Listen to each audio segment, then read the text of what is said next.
안녕하세요. 저는 서울에 살고 있는 1957년생 부부가구입니다. 올해 남편과 함께 기초연금을 신청할 예정이라 요즘 알베르토 선생님의 강의를 보면서 열심히 공부하고 있답니다. 그런데 알베르토 쌤, 궁금한 것이 있어요.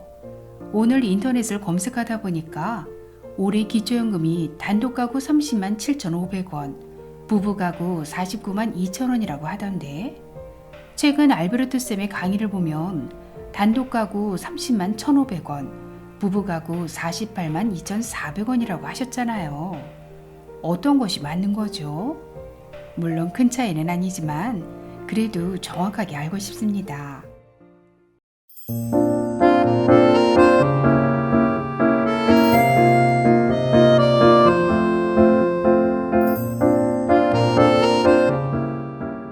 안녕하셨습니까? 행복한 인생의 막 알베르토입니다. 2022년 단독가구 기준 1,500원 인상하기로 했던 기초연금 월 수급액을 2021년 물가상승률 2.5%를 반영해서 추가 인상하는 것을 1월 13일 보건복지부에서 고시 예정인데요. 과연 어떤 내용인지 오늘 아주 쉽게 설명해 드리겠습니다. 2021년 기초연금 단독가구 연금 기준액은 30만원이었고 작년 8월 31일 보건복지부에서는 2022년엔 30만 1,500원으로 1,500원 인상한다고 발표했었습니다. 그런데 오는 1월 13일 보건복지부에서 고시 예정인 내용을 보면 작년도 물가상승률 2.5%를 반영해서 단독가구 기준 7,500원 인상된 30만 7,500원을 지급하고 부부가구 연금 기준액도 2021년 48만원에서 작년 8월 31일 2022년엔 48만 2,400원으로 인상한다고 발표했던 내용에서 추가로 인상된 49만 2천원을 지급한다는 내용입니다. 당초 계획이었던 단독가구 1,500원, 부부가구 2,400원보다 조금 더 오른 단독가구 7,500원, 부부가구 12,000원. 물론 인상 금액이 아쉽기는 하지만 그래도 물가 상승률을 반영했다는 점에서 위안을 삼아야 할 것 같습니다. 또한 1월 13일 고시 예정인 사안에서 추가로 변경된 내용이 있다면 즉시 알려드리겠습니다. 네, 그렇군요. 기초연금 인상 금액이 시장 물가 오른 것에 비하면 턱없이 부족하지만 그래도 올랐으니 다행이네요. 그런데 요즘 고민이 생겼어요. 결혼한 아들이 전셋집을 옮겨야 하는데 보증금이 부족하다고 해서 마이너스 대출을 받아서 아들에게 보내줬는데 마이너스 대출 받은 것도 기초연금 계산할 때 부채로 공제받을 수 있는 거겠죠? 네, 먼저 기초연금 계산 시 부채로 공제받을 수 있는 내용부터 정리해보면 금융기관에서 받은 대출금은 부채로 공제받을 수 있습니다. 여기서 금융기관이라고 함은 제1금융권, 제2금융권, 보험회사, 그리고 법에 근거한 공공기관의 대출금 등이고 주택연금도 받으신 금액만큼 부채로 공제받으실 수 있습니다. 다음은 기초연금 계산 시 부채로 인정되지 않는 경우입니다. 먼저 한도대출, 즉 마이너스 대출은 부채로 인정되지 않습니다. 그리고 카드론, 즉 신용카드 회사에서 제공하는 단기간의 신용대출은 부채로 인정되지 않습니다. 또한 법원에 의해서 확인된 사채 이외의 모든 개인 간의 부채도 인정되지 않습니다. 마지막으로 가족 간에 체결한 임대차 계약에 의한 임대보증금은 부채로 인정하지 않습니다. 그러니까 가족 간의 돈거래는 부채로 인정하지 않는다고 보시면 됩니다.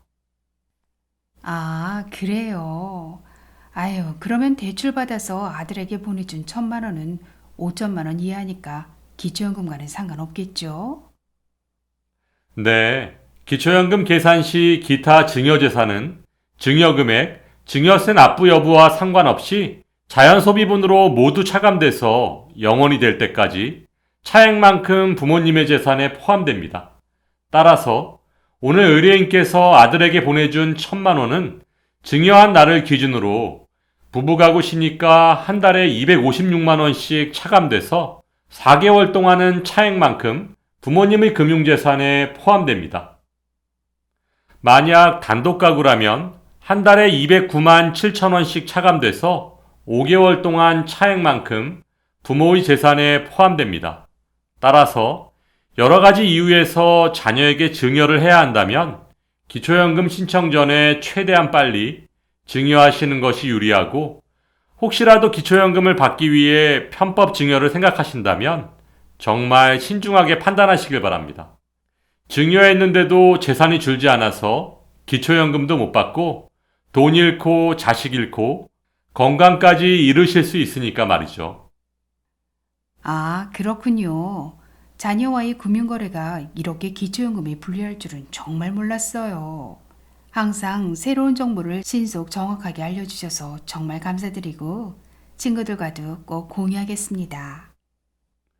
2022년 새롭게 바뀐 기초연금 핵심 내용을 다시 한번 정리해드리면, 2022년 단독가구 선정 기준액은 180만 원이고 기초연금 최대 월 수급액은 30만 7,500원입니다.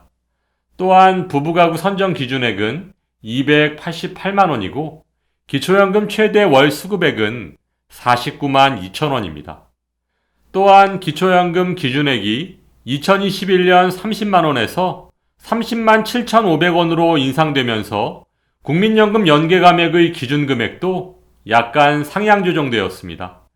2021년엔 국민연금이 월 45만 원 이상이면 기초연금 30만 원의 최대 50%인 15만 원까지 감액했었는데, 2022년엔 국민연금이 월 46만 1,250원 이상이면 기초연금 30만 7,500원의 최대 50%인 15만 3,750원까지 감액하게 됩니다.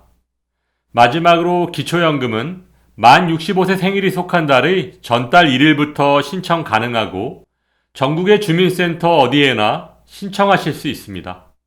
만일 주소지 관할 주민센터 담당자가 불친절하다면 주변의 다른 주민센터에 신청하시는 것도 좋은 방법이라고 생각됩니다.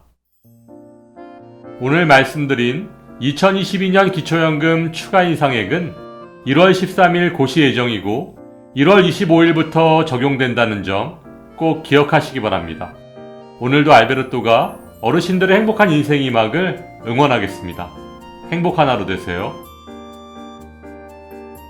좋아요, 구독, 그리고 알림과 공유는 좋은 콘텐츠를 만드는 힘이 됩니다.